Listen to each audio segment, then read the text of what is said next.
وبالحق أنزلناه وبالحق نزل. بسم اللہ الرحمن الرحیم.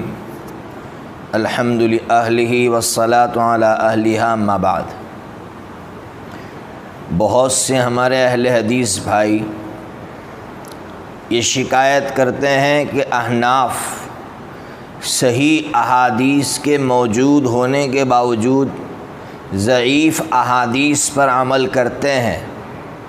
بہت سے اہل حدیث بھائی یہ شکایت کرتے ہیں. میں اس کا جواب نہیں دوں گا، پہلے آپ کے سامنے کچھ احادیث رکھوں گا، کچھ مثالیں رکھوں گا، اس کے بعد آپ کو فیصلہ کرنا ہوگا کہ یہ شکایت بجا ہے یا شکایت غلط ہے. دیکھیے، سب سے پہلے ترمذی شریف کے اندر میرے ہاتھ میں الکتب الستہ ہے. ترمذی شریف کے اندر حدیث ہے، حدیث کا نمبر ہے 187. حضرت عبداللہ ابن عباس رضی اللہ تعالیٰ عنہما راوی ہے. وہ فرماتے ہیں جمع رسول اللہ صلی اللہ تعالیٰ علیہ وسلم بین الظہر والعصر وبین المغرب والعشاء بالمدینہ من غیر خوف ولا مطر. کیا کہہ رہے ہیں کہ حضرت نبی پاک صلی اللہ تعالیٰ علیہ وسلم نے دو نمازوں کو ایک وقت میں جمع فرمایا، ظہر اور عصر کو، مغرب اور عشاء کو. کہاں؟ مدینہ میں. یعنی آپ مقیم تھے اور جمع فرما رہے ہیں. کوئی خوف نہیں تھا، کوئی بارش نہیں تھی، یعنی بغیر کسی عذر کے آپ نے دو نمازوں کو جمع فرمایا. امام ترمذی رحمۃ اللہ علیہ فرماتے ہیں کہ یہ روایت صحیح ہے، سب سے زیادہ صحیح ترین روایت ہے. اب آئیے، سمجھ میں آ گئی، صحیح روایت ہے. اس کے بعد ایک نیچے روایت ہے حضرت عبداللہ ابن عباس رضی اللہ تعالیٰ عنہما ہی کی. کیا فرما رہے ہیں؟ من جمع بین الصلاتین من غیر عذر فقد اتی بابا من ابواب الکبائر. کیا فرما رہے ہیں کہ جس نے دو نمازوں کو بغیر کسی عذر کے جمع فرمایا اس نے گناہ کبیرہ کا دروازہ کھولا. اور یہ روایت ضعیف ہے. میں آپ سے یہ کہنا چاہتا ہوں صحیح روایت موجود ہے، اس کے باوجود تمام ائمہ اربعہ نے ضعیف روایت کو لیا، صحیح روایت کو چھوڑ دیا.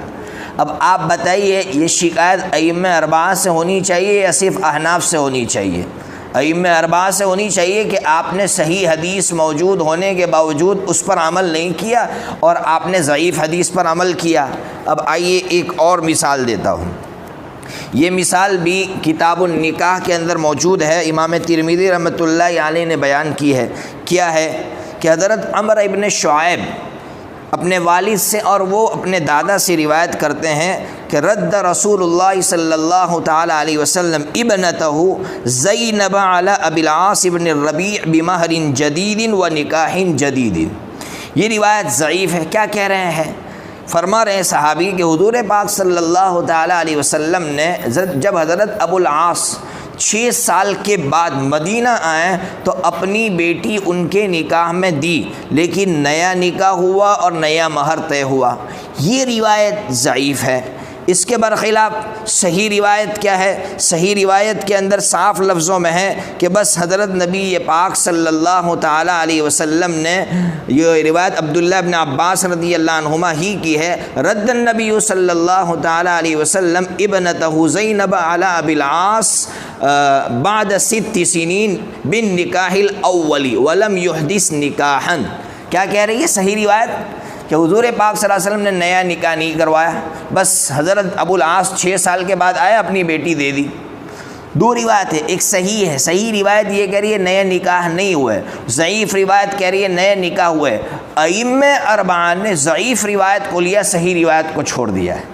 اب آپ بتائیے یہ شکایت ائمہ اربعہ سے ہونی چاہیے یا صرف امام ابو حنیفہ رحمۃ اللہ علیہ سے ہونی چاہیے؟ آپ کہیں گے ائمہ اربعہ سے ہونی چاہیے. تیسری مثال دیتا ہوں.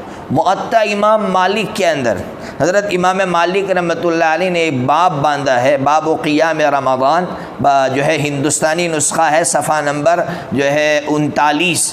اس کے اندر 2 روایت ہے.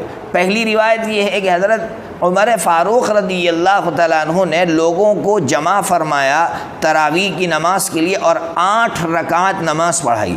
یہ روایت صحیح ہے، صحیح ترین روایت ہے. اسی کے نیچے روایت ہے کہ حضرت عمر فاروق رضی اللہ عنہ نے لوگوں کو جمع فرمایا 20 رکعت پر. یہ ضعیف روایت ہے، لیکن اس کے باوجود ائمہ اربعہ نے صحیح روایت کو نہیں لیا، ضعیف روایت کو لیا ہے. اب آپ بتائیے کہ ائمہ اربعہ غلطی کر رہے ہیں، صرف حضرت امام ابو حنیفہ رحمۃ اللہ علیہ غلطی کر. تو یہ شکایت صرف حضرت امام ابو حنیفہ رحمۃ اللہ علیہ سے کیوں، ائمہ اربعہ سے ہونی چاہیے. اس لیے میں آپ کے سامنے یہ سوال چھوڑ کر جا رہا ہوں کہ ایسا ائمہ اربعہ نے کیوں کیا.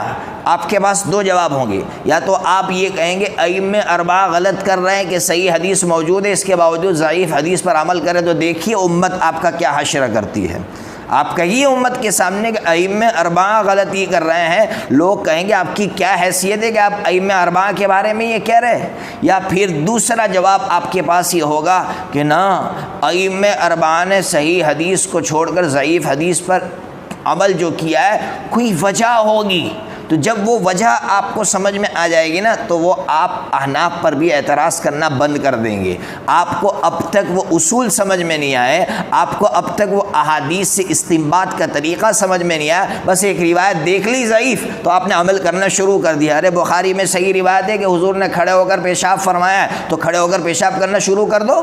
صحیح حدیثوں پر عمل کرنے کا اتنا شوق ہے تو کچھ سمجھ میں نہیں آتا. کہتے ہیں احناف جو رفع یدین نہیں کرتے ہیں وہ روایت عبداللہ ابن مسعود کی ضعیف ہے. پہلی بات تو یہ کہ وہ صحیح روایت ہے، شیخ البانی کہہ رہے ہیں کہ صحیح روایت ہے. دوسری بات امام ترمذی شریف کے اندر کہہ رہے ہیں وَبِهِ يَقُولُ غَيْرُ وَاحِدٍ مِّنَ الْعُلَمَاءِ مِّنَ الصَّحَابَةِ وَالتَّابِعِينَ. کئی صحابہ ایسے تھے جو رفع یدین نہیں کرتے تھے. تو بتائیے امام ترمذی غلط بول رہے ہیں. کچھ سمجھ میں نہیں آتا آپ کو کہ کہاں کس حدیث پر کس طرح عمل کیا جاتا ہے. بہرحال تو میں قیامت کی صبح تک آپ کو مہلت دیتا ہوں کہ آپ میرے اس سوال کا جواب دینا کہ ائمہ اربعہ نے صحیح حدیث کے باوجود ضعیف روایتوں پر عمل کیوں کیا. جس دن آپ کو وہ اصول سمجھ میں آ جائیں گے اس دن آپ یہ فتنہ چھوڑ دیں گے. اللہ تعالیٰ آپ کو بھی پوری امت کو اس فتنے سے محفوظ رکھیں.